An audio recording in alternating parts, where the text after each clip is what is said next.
ഈ ദൃശ്യങ്ങൾ കണ്ടാൽ തന്നെ അറിയാം. ഇവിടുത്തെ കിണറുകളൊക്കെയും എല്ലാ വീടുകളുടെയും കിണറുകളൊക്കെയും തകർച്ചയുടെ വക്കിലാണ്.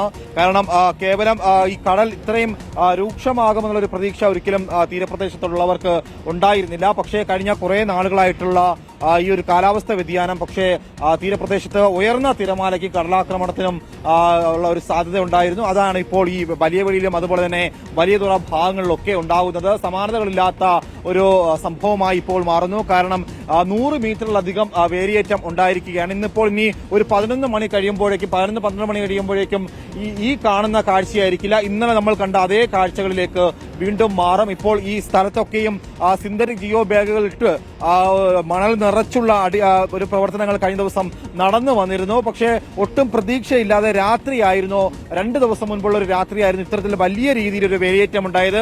പെട്ടെന്ന് തന്നെ ഈ സ്ഥലത്തുള്ള ചെറുപ്പക്കാർ വന്നാണ് ഇത്തരത്തിൽ ബാഗുകളുടെ മണൽ നിറച്ചുള്ള പ്രവർത്തനം ആരംഭിച്ചത്. പക്ഷേ പലരും ഇന്നിപ്പോൾ പുലർച്ചെയായപ്പോൾ കടലിലേക്ക് ഇറങ്ങി നിന്ന് നോക്കുകയാണ്. കാരണം ജീവൻ ഭയന്നാണ് പലരും വീടുകളിൽ കഴിഞ്ഞത്. ഇനിയൊരു പ്രഭാതം കാണാൻ പറ്റുമോ എന്നുള്ളൊരു വലിയ ആശങ്കകളൊക്കെ അവർക്കുണ്ടായിരുന്നു. പക്ഷേ വീണ്ടും ഒരു പുതിയൊരു പ്രഭാതം വന്നു. വീണ്ടും ഈ ഒരു കടലിലേക്ക് നോക്കി നിൽക്കുമ്പോൾ കടലമ്മയെ നോക്കി വിളിച്ച് പ്രാർത്ഥിച്ചു നിൽക്കുന്ന പലരെയും നമുക്ക് ഇവിടുന്ന് കാണാൻ കഴിഞ്ഞു.